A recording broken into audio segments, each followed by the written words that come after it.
Bloquée depuis une semaine, la RN15 est à nouveau ouverte à la circulation depuis hier et les cars et camions stationnés depuis des jours à Bandiagara-Bankass ont commencé à circuler librement. Selon le président du conseil local de la jeunesse de Bankass, Mamoudou Guindo, le blocus a été levé suite à des démarches entamées par des délégations de Koro avec la population de Bankass et des pourparlers entre ces tiers et les chefs d'état-major général des armées de la localité qui ont visiblement porté fruit. Après ces différentes rencontres, le chef d'état-major général des armées a pris certains engagements envers les manifestants autour des points de revendication pour la sécurisation des usagers.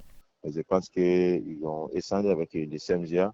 Le CMGA avait promis aujourd'hui ce qui est faisable dans l'immédiat, ça c'est d'organiser vraiment des escortes, escorter bien sûr les bus. Maintenant, les transporteurs de Bankass peuvent se concerter et choisir vraiment 2 fois par semaine les jours qui les conviennent. Donc maintenant, ils peuvent vraiment les escorter. Maintenant, par rapport aux autres points de revendication ou de doléances, peut-être ils vont essayer de voir ce qui allait de faire dans les jours à venir. À noter que cette route avait été bloquée une première fois le 18 avril, puis libérée 2 jours après, avant d'être à nouveau bloquée par la population pour demander la libération des personnes retenues en otage depuis plusieurs années maintenant.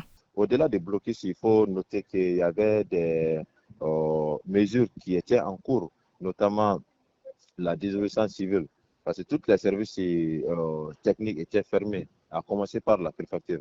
Donc maintenant, hier, le blocus a été levé, mais aussi vraiment les services aussi peuvent continuer vraiment leur travail.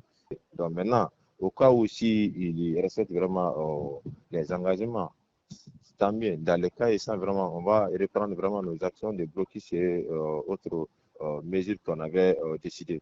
Les réclamations de la population de Bankass font suite à l'enlèvement de 3 nouveaux cars et ses passagers sur la route Bankass-Bandiagara pour au moins la 4e fois depuis 2020.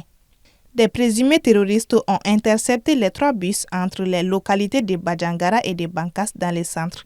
Ils ont contraint les chauffeurs à prendre la direction d'une forêt avec les plus de 110 passagers civils à bord.